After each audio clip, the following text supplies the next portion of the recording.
Good morning and welcome to our Genesis Women's Shelter and Support Client Services webinar. My name's Amber Neely. I'm the Assistant Clinical Director here, and I'm also a counselor. And I'm joined with Charlotte Weatherford, one of our women and children's therapists. Good morning, everyone. So we're going to be talking about parenting today, but before we get started, I just want to go through a few housekeeping items. So just a reminder that this presentation is for educational purposes only. It's not to be used in lieu of counseling. And then also, as we're going through different topics and maybe we're providing some tips, just please consider your own situation and safety concerns before putting into practice any of the ideas that we talked about today. So we want to talk about safety, so please be sure that you're watching this in a safe place where only safe people can hear it. So that might mean that you're also using headphones to ensure that no one else can hear what you're watching. Ensure that you are clearing your web browser history after watching this video if you suspect that somebody might be monitoring your phone or computer. And then if you're watching us live on Zoom and you need to leave abruptly, please just click end a couple of times and then you're going to have to go back in and exit out of the Zoom page. Remember confidentiality, right? So please, if you're watching us live on Zoom, please do not use the chat feature. If you do use the chat feature, then your name and comment will be seen by anybody who's watching this live video. This recording is also going to be shared on our YouTube channel. So if you use that chat feature, then your information would be sent there as well. And then also, if you're watching on our YouTube channel, you shouldn't be able to leave a comment, but if by some off chance it's on where you could, we're also asking and reminding you that your name and comment will be seen by anyone who watches the video.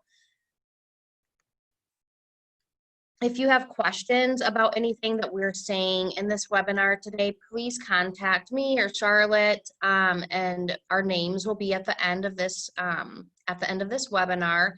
Again, we don't monitor or respond to any comments left on our YouTube channel, so please contact us directly. We're happy to help you. We know that, we're giving a lot of general information and we know every situation is unique. So if there's something that we can do to support you, please let us know.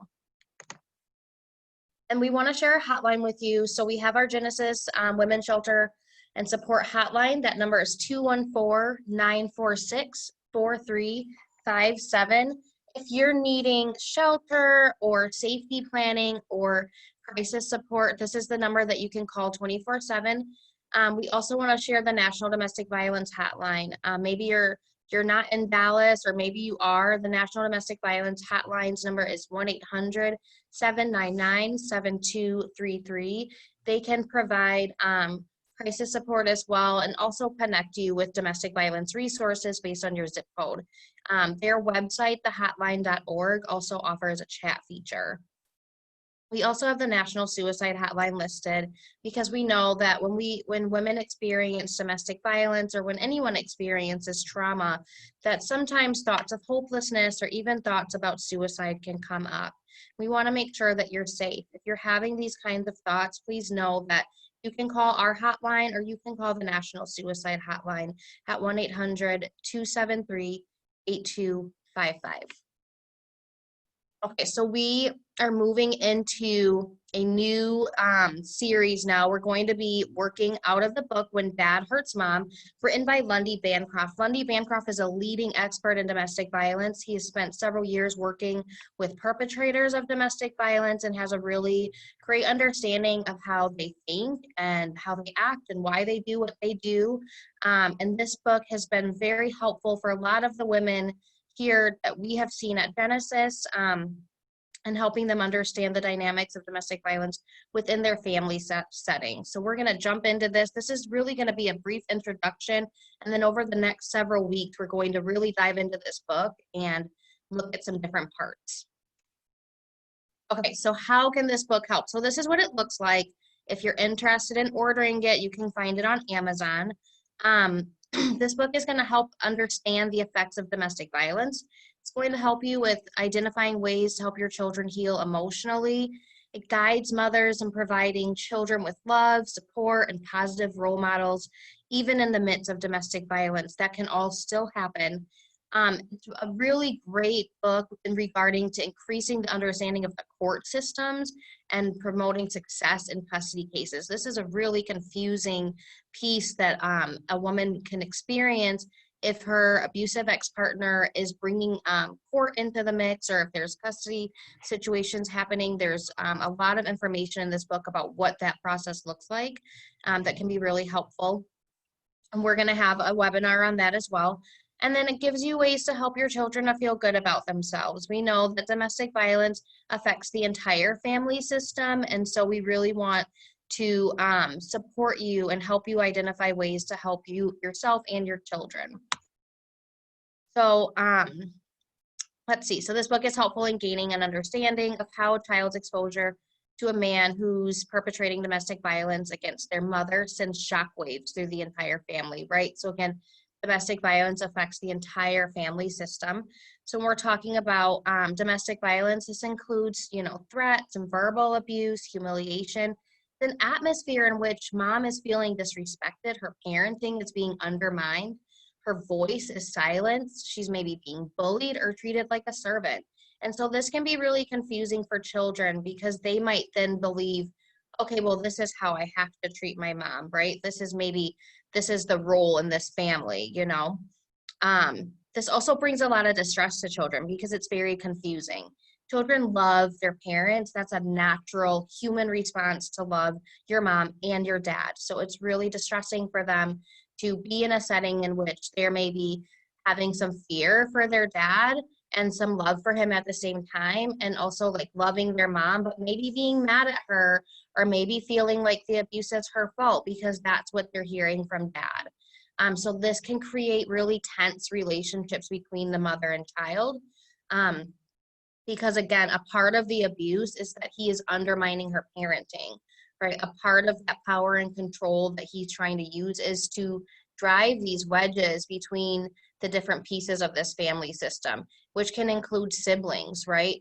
One sibling might be responding to this and saying, no, like I'm on mom's side, and the other sibling might be on dad's side, and dad might be playing into that and really creating division amongst siblings. So it can have a lot of different impacts on the family system. Some things that are important to remember. Abusiveness is not compatible with positive parenting. So Lundy explains that without guidance to healthy values and compassionate living, the aggressor cannot nurture a healthy relationship with the children.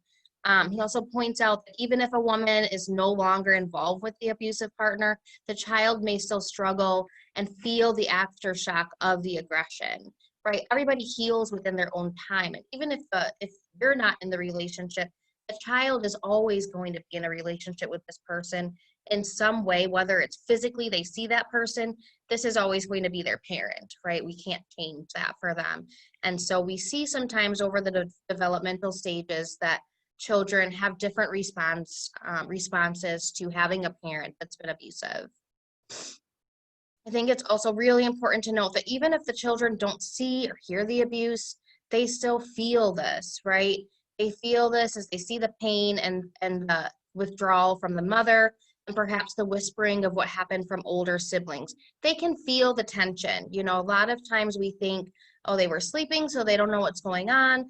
They can really pick up on body language and on, oh, like this is a tone of voice that my dad uses like right before they go in the room for a long time and then mom comes out crying, right? So maybe they're not specifically seeing what happened, but they can pick up on what's going on. And children, like I just said, children learn to recognize ominous tones of voice and intimidating body language, right? So they're very smart, they're very perceptive, they're picking up on these things.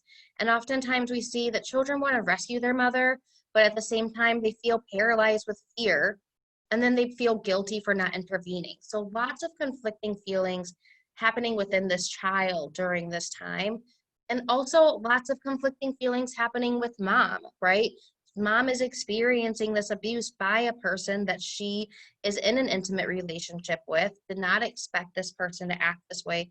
So lots of different factors going into this. And so it's really important for moms, to take care of yourself, right? And have that self-care, have your counseling, and really take care of yourself to heal in this, but also recognizing how this has impacted your children and maybe why your children might be behaving in a way in which is unrecognizable to you.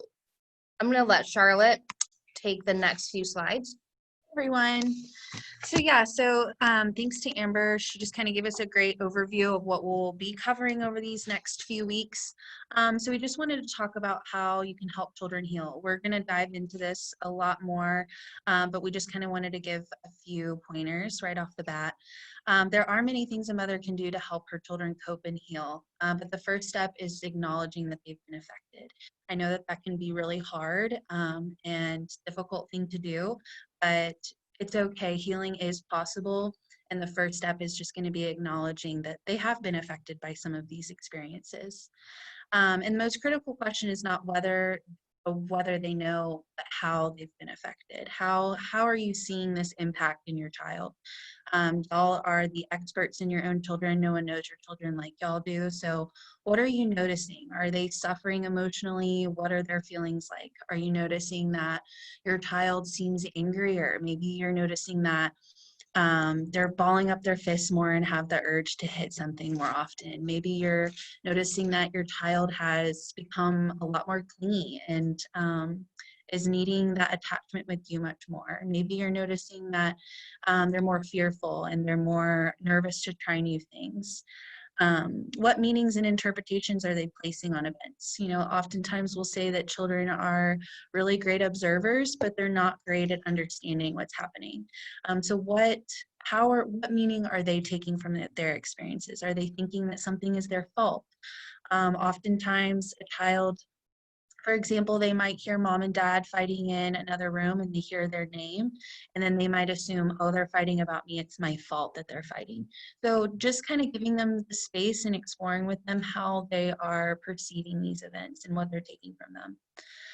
What lessons are they learning about how to treat their loved ones, how to resolve tension in relationships, how to survive traumatic experiences?